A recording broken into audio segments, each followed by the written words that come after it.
Umalma ang mga residente sa bayan ng Plaridel sa lalawigan ng Misamis Occidental dahil talamak umano ang advanced shading ng balota sa kanilang lugar. Kung paano ito ginagawa, alamin sa report ni Almar Forzuelo. Matapos na maibalita sa SMNI News, ang umano'y pahirapang pag-access sa healthcare program ng gobyerno, nagkaroon ng lakas ng loob ang mga residente sa bayan ng Plaridel sa Misamis Occidental na isumbong ang tila hindi tamang pamamahagi ng ayuda sa kanilang lugar. Ito ang kinumpirma ng dating mambabatas sa unang distrito ng Misamis Occidental at ngayon mayoral candidate na si Engineer Diego T. sa naging panayam ng SMNI News. Anya, ang iba sa kanila ay natatakot lumantad pero handaan niya silang magbigay ng sinumpaang salaysay patungkol sa kung ano ang mga nangyayari sa kanilang mga komunidad, lalo na ngayong nalalapit na ang halalan. Although they're afraid to speak in front of the camera, takot silang baka balikan. Kaya kung pwede daw, ako lang magsalita in their behalf. Tapos, willing nga silang mag-issue ng affidavit kung kinakailangan. Meron silang binigay sa akin ng mga videos dun sa actual na nangyayari. So, isa-isa nilang dinitalye. They told me the details of how the procedure sa pagbigay ng ayuda, and then yung pag-shading, yung ginagawa nilang perfect shading daw. Isa sa mga nakasama sa sinasabing shading ay si Aling Gloria. Hindi niya tunay na pangalan. Sa panayam ng SMNI News, inilahad niya kung paano nangyayari ang shading sa kanilang lugar kapalit ang 1,000 pisong ayuda. Sa shading, sir, tagaan mi nila og kanang sampul balot, tapos kinahanglan nga adto jud mi sa lamisa. Then dili pwede nga kanang ballpen lay gamiton, kundi katug yung marker. Then kung imo pong sayupon sa ilang gikinahanglan nga katong ipasunod jud nila sa baluta, pautruhon ka. Then kung imo apod nga ilapas, pautruhon sad ka. Pero nganong ginapangimo man nila? Kinsa ang appeal ang shading? Kinsa nilang ginapa-appeal? Ang sa orange lang yun tanan, sir. Kaning sa asinso lang yun. Nganong magpa-shading man sila? Kay ug makadawat ka o maka-shading ka, sir, mautuntuan nga makadawat ka og 1K. Kasabay nito, ipinakita din ng mga informant ang ilang video na nakuha sa sinasabi nilang shading.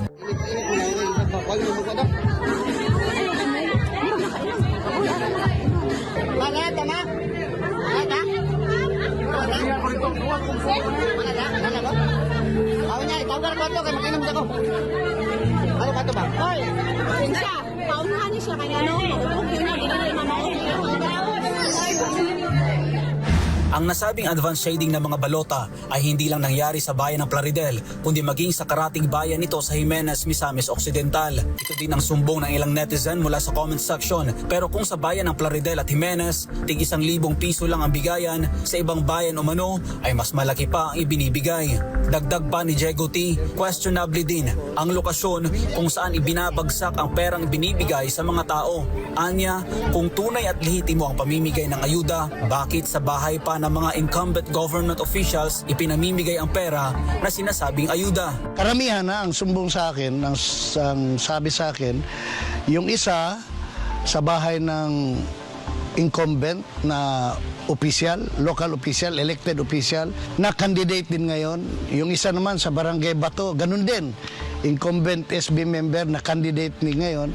Yung isa naman nagsumbong sa amin, Barangay Panalsalan, doon naman sa bahay ng incumbent Kagawad. So, ang pinagtataka ko lang, kung ayuda yan, kung pinapirma sila, bakit sa bahay na mga elected or candidate officials, no? Tapos, bakit 1,000 lang? Dahil sa talamak na korupsyon at walang pakundangan na paglustay sa pera ng taong bayan, hindi tuloy makapaniwala ang dating mambabatas. Dahil sa kanilang panahon noong 18th Congress, namigay lang sila ng ayuda noong panahon ng pandemya. Pero ngayon, kahit hindi mga kwalipikadong tumanggap ng ayuda, ay nabibigyan. Siguro buong Pilipinas kaya to? Pinupolitika ang pera ng gobyerno. Hindi namin ginawa yan dati. Noong 18th Congress, namigay lang kami ng ayuda during COVID pandemic. AX ang binigay namin. Ngayon, ayuda kahit sino, kahit walang kailangan. Yung nabanggit nga natin dati, kahit teachers, na malalaking sweldo, nabigyan ng akap. Para sa kanya, malinaw na minamanipula ng mga nasa kapangyarihan ang mga kawawa at mahihirap na mamamayan sa kanilang lugar. Kawawa, manipulated, kinakawawa. Yung kamangmanga nila, yung hirap nila, parang naabuso. Biro mo ha, pati senador. Kailangan sila ang pumili, sinong pipiliin mo. Paano kung gusto mo si Sara Duterte?